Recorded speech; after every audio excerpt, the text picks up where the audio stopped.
yavuze ati kuba dukiye abasirikare bacu ntabwo ari ugutsindwa, ntabwo ari uko twatsinzwe, ntabwo yigeze aberurira yuko mu by'ukuri abasirikare babo barigoma bafunze babayeho nk'imfungwa za M23. Yarabwiye ati ntabwo ari ugutsindwa, ati ahubwo ngo ni uburyo bwo gushyigikira amahoro. Ahangaha umugabo w'ingabo za Afrika y'Epfo wenda ndaza kugenda mbaha n'uduce dutoya twa video yabivuzemo kugira ngo mwiyumvire, turi mu rw'icyongereza ariko ndagenda mbashyiramo uduce duto kugira ngo nimbibasobanurira mwumve mu by'ukuri context yagiye abivugamo. Yaravuze ngo we will withdraw our forces and we are proudly doing so because we are seeing that there is an element of stability that is being negotiated and mediation is continuing. We therefore say that Sadc had understood that you mediate and negotiate not only with your friends. The critical part of negotiation is to speak to your enemy. And that is what is happening. The two contending parties are meeting, and therefore withdrawal is informed by these developments. Ibikoresho byacu bigomba kwambuka bigaca mu Rwanda bikajya muri Tanzania, hanyuma bikazava muri Tanzania bigaca mu nyanja biciye ku cyambu cya Dar es Salaam, hanyuma bikaza muri Afrika y'Epfo, mu gihe abandi basirikare ba Afrika y'Epfo bo bazaturuka hariya mu gihugu cya Tanzania baje n'indege. The movement and the repatriation is for both equipment and personnel. Sadc is not leaving even a pin in East DRC. The engagement that we had with M23. Yabajijwe ibijyanye n'imibare.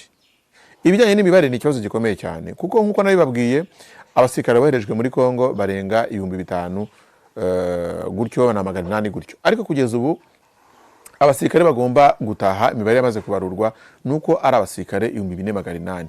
Aha rero yirinze kubabwira imibare, aravuga ati nta makuru menshi nabaha, ati kuko byahungabanya abasirikare bacu, ati kandi mu by'ukuri ntabwo ibyo bintu mukwiye kubijyaho no kubicukumbura, ni umutekano w'igihugu, nimukwiye kushaka kubimenyaho andi makuru menshi. Baje kumubaza ibijyanye n'ibikoresho. Ibikoresho wenda muraza kumva uko abyivugira muri rw'icyongereza. Uyu mugabo w'ingabo za Afrika y'Epfo yaravuze ngo nta n'urushinge ruzigera rusigara mu burasirazuba bwa Kongo, nta n'urushinge ruzasigara Goma. Ibuka za nzozi warota gukorera ahantu heza, utuye mu nzu nziza y'amakara abengerana. Ryari hishukirwa rikumenyesha ko muri African Global Construction Limited tugufitiye amakara akorwa n'uruganda rwa Millennium Tiles Uganda. Niba uri kubaka cyangwa ukaba uri kuvugurura inzu yawe, dusange muri African Global Construction tuguha amakara afite ubwiza mu mabengeza ateye ubwuzu kandi mu moko atandukanye. Tubafitiye kandi rangete zikorwa n'uruganda rwa Kigali Plastic Limited. Wadusanga aho dukorera mu Gakiro ka Gisozi mu nyubako ya Golden Plaza iri ruhande rwa Twiga Plaza. Wanaduhamagara kuri telefone 0788309274 no kuri 0788357073 cyangwa kuri 0788815596. Reka nongere basuze kandi mbashimire mwese mukurikiye ukwezi mudukurikiye muri mu Rwanda, mudukurikiye muri Uganda, mu Burundi, muri Kongo n'ahandi muri kano karere mubasha kumva ururimi rw'ikinyarwanda. Reka kandi dusuza abari hirya no hino mu bihugu bya Afrika bitandukanye, abari i Burayi, abari muri Aziya, abari muri Amerika n'ahandi hirya no hino ku isi, mwese mukunda ibiganiro byacu. Natwe tugenda tubashakira amakuru n'ibiganiro ku ngingo zitandukanye dushingiye ku byifuzo ndetse n'ibitekerezo byanyu. Uyu munsi turagaruka ku bijyanye no gucyura abasirikare ba Sadc. Havuzwe byinshi, ngira ngo nabakomeje kwibaza impamvu tukoraho ibiganiro byinshi, nuko ari ikintu kiri sensitive, n'ikintu kirimo ibintu byinshi kandi harimo n'amacenga menshi. Ejo muri Afrika y'Epfo habaye ikintu kidasanzwe nza kugarukaho muri iki kiganiro, ariko kandi no mwiri joro haraye hatashye ibikoresho bindi by'abandi basirikare ba Sadc. Ngira ngo abakunda ibiganiro byacu babikurikira umunsi ku wundi, nari nababwiye mu biganiro byatambutse yuko hari ikibazo gikomeye cyane kigendanye no gusigana ku bijyanye n'ibindi bikoresho M23 yimye abasirikare ba Sadc, ariko nabo bakavuga ko bazatwara abasirikare babo ari uko ibikoresho byose babibahaye. ariko ibi turaza kubigarukaho nanababwira ibyavugiwe muri Afrika y'Epfo. Ejo mu masaha ya mu gitondo muri Afrika y'Epfo habaye briefing, media briefing cyangwa se kuganira n'itangazamakuru barisobanurira ibibazo bihari mu burasirazuba bwa Kongo ndetse n'ikibazo gihari mu gucyura abasirikare ba Sadc ariko by'umwihariko abasirikare ba DRC. Byinshi byavuzwe mu iki kiganiro twari twarabivuze mu biganiro byacu byatambutse, birimo abasirikare ba mbere bagiye mu baherekeje bya bikoresho bya mbere 50 na bangahe bagiye bageze cyato mu gihugu cya Tanzania, bari kwitegura kugira ngo bategurire n'abandi bazahagera. Ese ubundi kuki bahisemo ko bagomba guca muri Tanzania? Kuki batahise bataha iwabo? Kuki bataciye i Kanombe ngo bahite batega indege bajya iwabo? Ibyo byose turabigarukaho muri iki kiganiro. Hanyuma rero mbere na mbere ibintu birimo n'ikinyoma gikomeye cyane, hari wenda niba ari uko biri kubera kure ya Afrika y'Epfo, ariko umugabo w'ingabo za Afrika y'Epfo yabeshya abanyamakuru mu by'ukuri ibintu byinshi bitandukanye nza kugenda ngarukaho dushingiye ku kuri muzi ko ibiri kubera mu burasirazuba bwa Kongo. Icyambere, the chiefs of the defense force of the troop contributing countries, that is South Africa, Malawi, Tanzania, accompanied by the director of the organ, went to Goma, met up with the leadership of M23. I was part of that team, and we got that commitment that they will observe the ceasefire and the cessation of hostilities. Again, we said, because we need to uplift our people from Goma, we need to say that Goma International Airport should be opened. So those are some of the background information that is important to understand, that this withdrawal is not an accidental withdrawal, and withdrawal is not a sign of weakness. Withdrawal is a persuasion of the political effort to say that there is peace and stability in the Eastern DRC, and therefore we are withdrawing with that pride to say there is an element of peace because M23 committed to the cessation of hostilities. DRC had to sign also an undertaking with M23. Yavuze ati kuba dukiye abasirikare bacu ntabwo ari ugutsindwa, ntabwo ari uko twatsinzwe, ntabwo yigeze aberurira yuko mu by'ukuri abasirikare babo bari Goma bafunze babayeho nk'imfungwa za M23. Yarabwiye ati ntabwo ari ugutsindwa, ati ahubwo ngo ni uburyo bwo gushyigikira amahoro. Ahangaha umugabo w'ingabo za Afrika y'Epfo wenda ndaza kugenda mbaha n'uduce dutoya twa video yabivuzemo kugira ngo mwiyumvire, turimo rw'icyongereza ariko ndagenda mbashyiramo uduce duto kugira ngo nimbibasobanurira mwumve mu by'ukuri context yagiye abivugamo. Yaravuze ngo we will withdraw our forces, and we are proudly doing so because we are seeing that there is an element of stability that is being negotiated and mediation is continuing. We therefore say that Sadc had understood that you mediate and negotiate not only with your friends. The critical part of negotiation is to speak to your enemy. And that is what is happening. The two contending parties are meeting, and therefore withdrawal is informed by these developments. Ikintu gitangaje nuko yarabisanishije n'itangazo rya M23 na leta ya Kongo rerutse gusinywa ry'amahoro ririya rya Doha muri Qatar. Aravuga ati twebwe abagabo b'ingabo za Sadc twagiye Goma tubona yuko M23 ishize imbere kuba habaho ibiganiro. Ati niyo mpamvu twemeye yuko abasirikare bacu bagenda. Ati ntago mu by'ukuri ari ugutsindwa, atahubwo nuko M23 yemeye ko bagiye guhagarika intambara. Ati turavuga tutireka natwe dushyigikire izira y'amahoro. Yanavuze yuko ngo abakuru b'ibihugu bya Sadc ndetse na East Africa aberutse gukora inama muri Tanzania Dar es Salaam ngo bakemeza yuko bombi bashyize imbere ibiganiro ngo biri mu byatumye bafata icyemezo cyuko bareka kurwana bagacyura abasirikare babo. Nyamara mu by'ukuri ntabwo yigeze abwiza ukuri abanyamakuru muri Afrika y'Epfo yuko abasirikare babo n'undi badashoboye kurwana, ahubwo babayeho nk'imfungwa mu mujyi wa Goma. In terms of numbers, I will tell you that I said we had 13 trucks in the initial movement with 57 members that went as the advanced team to the assembly area in Tanzania. They have already arrived. What is quite difficult for me at the moment is to give you a breakdown of future activities because that actually borders on the safety of our troops.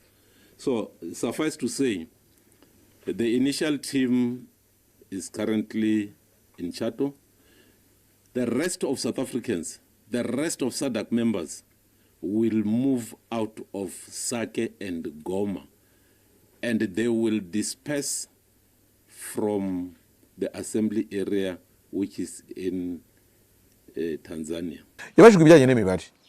Ibijyanye n'imibare ni ikibazo gikomeye cyane kuko nkuko nabibabwiye abasirikare boherejwe muri Kongo barenga 5,000 gutyo na 800 gutyo. Ariko kugeza ubu abasirikare bagomba gutaha imibare yamaze kubarurwa nuko ari abasirikare 4,800.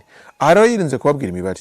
Aravuga ati nta makuru menshi nabaha ati kuko byahungabanya abasirikare bacu. Ati kandi mu by'ukuri ntabwo ibyo bintu mukwiye kubijyaho no kubicukumbura, ni umutekano w'igihugu nimukwiye kushaka kubimenyaho andi makuru menshi. Baje kumubaza ibijyanye n'ibikoresho. Ibikoresho wenda muraza kumva ko abyivugira muri rurimi rw'icyongereza. Uyu mugabo w'ingabo za Afrika y'Epfo yaravuze ngo nta n'urushinge ruzigera rusigara mu burasirazuba bwa Kongo, nta n'urushinge ruzasigara i Goma. The movement and the repatriation is for both equipment and personnel. SADC is not leaving even a pin in East DRC. The engagement that we had with M23 during the period on the 28th when we went to Goma was to tell them that we are going to withdraw our personnel and equipment unconditionally. Ibikoresho byacu bigomba kwambuka bigaca mu Rwanda bikajya muri Tanzania, hanyuma bikazava muri Tanzania bikaca mu nyanja biciye ku cyambu cya Dar es Salaam, hanyuma bikaza muri Afrika y'Epfo mu gihe abandi basirikare ba Afrika y'Epfo bo bazaturuka hariya mu gihugu cya Tanzania baje n'indege. And from the assembly area which is in Tanzania, all the forces will go to their respective countries in one way or another. Equipment will be by sea to South Africa. Personnel will be by air. Ahangaha naho harimo akantu ko kubeshya cyane kubera ko M23 uko nabibasobanuriye ikimara gufata umujyi wa Goma ibikoresho byinshi yarabifashe itarobanuye tavuze ngo ibi ni ibyande nande ibijyana mu bice bitandukanye bya Kongo aho ari hakomeje intambara babijyana kurwana. Ikindi kurwana kwa M23 irwana n'aba FARDC n'aba Wazalendo n'abasirikare ba Sadc n'abacanshuro bose baragiye bafite intwaro nk'abantu bakoreraga hamwe byarashobokaga yuko umwe akoresha intwaro ya mugenzi we. Ni ukuvuga ngo mu ntwaro z'abasirikare ba Afrika y'Epfo kubera n'uburyo batsindiwe igoma bari kumwe n'aba FARDC hari ibikoresho aba FARDC n'abandi basigaye abarundi n'abandi batwaye. Ibi rero yababwiye ngo nta n'urushinge ntabwo bishoboka. Ntabwo ibikoresho M23 yavanye igoma ibijyana Bukavu ibijyana mu bice bya Warikare n'ahandi kurwana. Ntabwo uyu munsi wavuga ko 100% bagomba kubiha Afrika y'Epfo ku buryo uyu mugabo w'ingabo za Afrika y'Epfo yabeshya ko nta n'urushinge ruzasigara mu bikoresho byose bajyanye. Ikindi kandi nkuko nabibabwiye ikiri gutinza abasirikare ba Afrika y'Epfo mu by'ukuri na Tanzania na Malawi ko bakiri mu mujyi wa Goma ni ikijyanye n'ibikoresho bakomeje kubwira M23 bati tuzabatwara uko muduha ibikoresho byacu byose. Ariko M23 ikomeza kubereka yuko ibikoresho byabo babibahaye. Ariko bimaze kureba ibikoresho bamaze gutwara kuko nabibabwiye mu masaha y'ijoro byageze mu masaha 5 z'ijoro nibwo twabonye umuntu wacu waruri mu karere ka Musanze aduha amashusho y'ibikoresho byari bimaze guca mu mujyi wa Musanze bikomeza mu mujyi wa Kigali bigakomeza bigana Rusumo. Rero byagiye mu masaha y'igicuku ariko nubundi abasirikare baracyahari kandi ibikoresho bimaze gutwarwa hashigiyeho n'ibigwi byagiye mu by'ukuri biracyari ibikoresho bikeya. Ariko umugabo w'ingabo ati nta n'urushinge ruzasigara mu gihugu cya Repubulika Demokarasi ya Kongo. Ikindi gikomeye yabujije abanyamakuru kugira indi source n'imwe bizera. Arababwira ati mugomba kumva igisirikare cyanyu kizavuga kandi ababuza kugira byinshi bazabaza abasirikare babigiye bazaba bageze muri Afrika y'Epfo. Aravuga ati ibyo byose izo sources zanyu uburyo mukurikirana amakuru muyakura handi ibyo ngibyo mubyirinde mwebwe murebe amakuru tuzabaha. We will continue to keep the people of South Africa and the media updated with developments each and every step of our movement, because we have got nothing to hide. But I would like to caution that whilst we are doing this withdrawal as part and parcel of an operation, we must guard from having the so-called sources internal in the defense force, because that is detrimental to the security of our people. Whatever information that the media gets, it is best used if you get it from the defense force, because the so-called sources that you have might not give you the correct positions as it prevails. So I would like to urge the media that we are not on the James Bond business. We are in a war fighting business, and therefore security of our people is paramount for all of us, and is paramount for the people of South Africa. We wouldn't like to see our people being harmed because of issues that are raised prematurely or issues that are raised out of context. Ibi byose ni ibintu bari gukora muri Afrika y'Epfo kugira ngo ikimwaro Samidi yarasikuye mu burasirazuba bwa Kongo abanyafrika y'Epfo batazakimenya kubera ko babonye ibijyanye n'imiramo n'abandi bakomeretse uburyo byateje impaka. Muri iki kiganiro n'abanyamakuru yanihanganishije imiryango yabuze ababo ndetse n'abarwayi, avuga yuko bamwe muri bo batangiye koroherwa, ariko avuga ati mu by'ukuri amakuru mujye muyakora ku gisirikare rya Afrika y'Epfo, ibindi mu byihorere. Banamubajije amafaranga bizatwara kugira ngo bari abasirikare batahe, avuga yuko ngo nta mafaranga ya Afrika y'Epfo arimo, avuga ko byose zishyurwa na Sadc, kandi ko ngo Sadc amafaranga azatwarwa ari amafaranga ya contribution y'ibihugu byose, atari ibihugu byohereje abasirikare gusa. Yavuze ati ntabwo ari Tanzania, Malawi na Afrika y'Epfo gusa byatanze contribution, ahubwo ni ibihugu byose uko ari 16 bigize umuryango wa Sadc.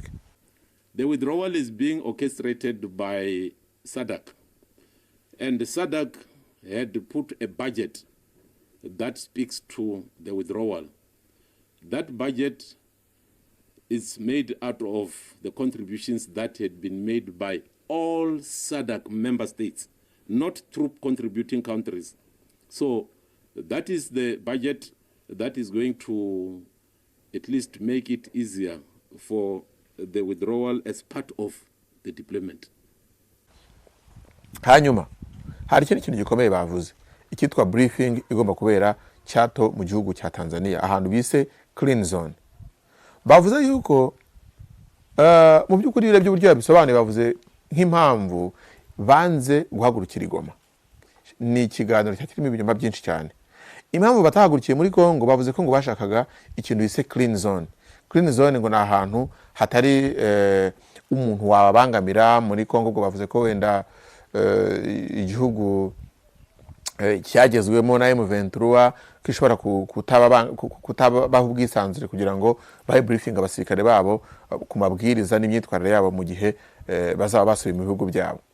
Mu by'ukuri uko uyu mugabo yagaragaje yuko icyemezo bari bafashe cyo kuca ku kibuga cy'indege cya Goma ari nkaho hari bo bagihinduye, bakavuga bati no tubihindure tuzigire mu gihugu cya Tanzania, Cyato mu gihugu cya Tanzania hazatangwe briefing ku basirikare bacu, ariko ibera ahantu hitwa muri clean zone, ahantu twizeye neza yuko nta watubangamira kubera kandi igihugu kiri mu bihugu byohereje abasirikare mu burasirazuba bwa Kongo.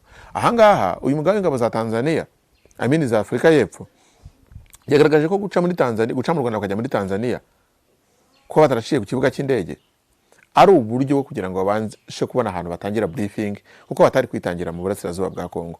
Ntabwo yigeze aberura yuko M23 yababwiye ngo ibyo gusana ikibuga cy'indege cya Goma mu byibagirwe, ndetse n'ibyo gutinda ahangaha mutegereje yuko ikibuga cy'indege kizasanwa nabyo mubishyire kure yanyu, mugire vuba muve vuba ahangaha mu mujyi wa Goma. Ibyo byose ntabwo yigeze abibabwira. All of us must understand our plans and estimates was that the distance from Goma to URT or to Tanzania territory is very short. According to we expected that a movement will be completed in 1 day. However, the roads, that side, and vehicles breaking down, they had to take 2 days from the 29th until the 30th at the assembly area. Thereafter, there is preparations that are undertaken in Goma to then have further projections in phases and in groupings from Goma up to Tanzania. Now, already we are handling it handling it differently because we thought 1 day we'll be able to achieve the objective of getting into the green zone. So our plans might now be affected in terms of when exactly we'll be able to finalize the movement. But there's quite a lot of work that is being done in the deployment area or the mission area, meaning Goma and Sadc. hanyuma bijyanye n'amatariki abasirikare bagomba kugendera, yavuze ko hakomeje kugenda ibikoresho ariko ko ari gukorwa ibishoboka byose kugira ngo uku kwezi kwa gatanu mu mpera zako yabwiye abanyafrika y'Epfo ko aribwo bazaba babashije kubona abasirikare babo. Ibi binagendanye nuko nkuko nabibabwiye hari gushakwa nyine uburyo bazataha, nkuko nababwiye yuko amamodoka amabisi ya Logistical na International agomba kubatwara kugeza kurumeruka mu mpera z'icyumweru bari batarabona payment. Bivuga ngo ntibaranabwirwa igihe bagomba gucyurira abasirikare bavana ahangaha mu mujyi wa Goma ndetse nabandi babavana Sadc bakabacisha mu Rwanda bakabajyana mu gihugu cya Tanzania. Kugeza ubu bisi z'igisirikare cya Tanzania ziracyari ku Rusumo zirategereje. Biri gutinzwa n'iki? Ikibatinza nubwo abeshya ngo nta n'urushinge ruzasigara muri Kongo, ariko mu by'ukuri ikiri kubatinza nuko ibikoresho bagomba gutwara bafite pressure kugira ngo babitware byose. M23 ibereka iti nta bikoresho birenze bidufite. Ubwo rero ngira ngo hari ibindi babahaye ejo, ubwo ndani negociation kubera ko M23 ikeneye yuko bari abasirikare bava mu gihugu cyabo cya Kongo bakajya iwabo. So hari ibindi bikoresho babahaye, ariko n'ubundi amakuru mfite nuko ibikoresho bikiri bikeya. Ubwo rero ikindi yatangaje gikomeye nuko abasirikare ba Afrika y'Epfo nibamara kugera muri Afrika y'Epfo kubera uburyo bahungabanye iriya ntambara yabagize, yamaze gutangaza yuko abenshi muri bo bazashyirwa mu kiruhuko cy'izabukuru. Ibi byatangajwe n'undi musirikare ushinzwe ibikorwa mu gisirikare cya Afrika y'Epfo, bari kumwe muri iyi briefing y'abanyamakuru. Bavuze ko abasirikare hari uburyo bazahita bashyirwa mu kiruhuko cy'izabukuru, ariko nabwo abwira abanyamakuru ati abasirikare bacu muzabaha agahenge, ntimuzigere mujya kubavugisha ibintu byinshi no kubabaza byinshi kubijyanye n'ubutumwa bari bagiyemo mu burasirazuba bwa Kongo. Again, currently we do not have the schedule which confirms when is the first flight taking off and arriving and when is the next one.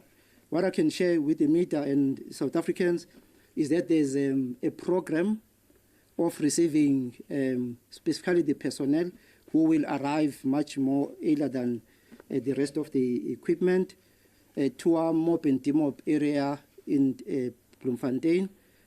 And it's important that when they arrive, yes, there'll be some discomfort, that they'll have to remain or we keep them at the mobilization center, which we do expect that maybe the families will be unhappy or they might not understand the program of the soldiers that they arrive and then they undergo a process of demobilization, which primarily will then be lying in the hands of the Surgeon General because they are going to undergo extensive social demobilization with the psychologists as well as social workers to ensure that they are now in a good frame of mind. We are going to try to make it as short as possible. Ibyo byose ni ibintu abantu bakwitega ko bifite byinshi bizahindura cyane cyane mu gihe abasirikare bazaba bageze muri Afrika y'Epfo. Ntekereza ko abanyamakuru babwiwe ngo ntimuzigere mwizera source n'imwe yindi biragoye yuko wabwira umunyamakuru ikintu nk'iki ngiki umunyamakuru nawe ngo acyumve akizere. Ubwo rero no gutegereza tukumva icyo babivugaho ndavuga abanyamakuru ba Afrika y'Epfo niba nabo bazemera koko guceceka bakakira amakuru bunguri nkuko bayahawe n'igisirikare cya Afrika y'Epfo. Ariko kugeza icyo nababwira nuko tuzakomeza kubakurikiranira amakuru ku buryo tutakwizera ngo ibizatangazwa na Afrika y'Epfo uko bizatangazwa niko tuzabyakira nk'ukuri, kuko twamaze kubona yuko mu by'ukuri bafite byinshi bavuga bagenda babica hejuru.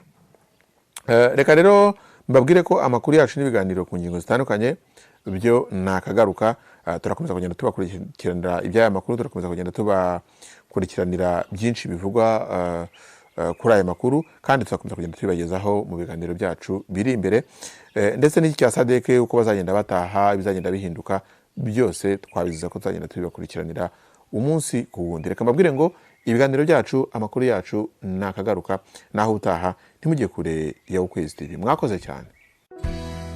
Niba ukeneye kumenya iby'ibwami byibariza bari ibwami baguha amakuru mpamo. Na Kirabove France ikorera i Paris ni izobereye neza uko yakujyana i Burayi kandi ifite n'ubushobozi bwo kugufasha kujyayo. Kirabove France iguha ubutumire buturutse mu Bufaransa bwabanje kwemerwa n'urukiko rw'Ubufaransa, ari nacyo kiguhesha amahirwe agera kuri 98% yo kuba utabura visa. Ubutumire bujya i Burayi uhabwa na Kirabove France buba buherekejwe n'icyangombwa cyatanzwe n'urukiko rw'ubucuruzi mu Bufaransa, kandi bukaguhesha kugenda no gutembera uko ushatse mu bihugu byose bigize umuryango umwe bw'Uburayi. Akarusho nuko igiciro gisabwa ku muntu umwe ari nacyo gisabwa ku muryango wose cyangwa itsinda ry'abantu bari kumwe, kandi uwemerewe akaba atagarukira i Paris mu Bufaransa gusa, kuko yanatembera mu Busuwisi, Ububirigi, Ubutaliyani, Ubudage n'ahandi mu bumwe bw'Uburayi.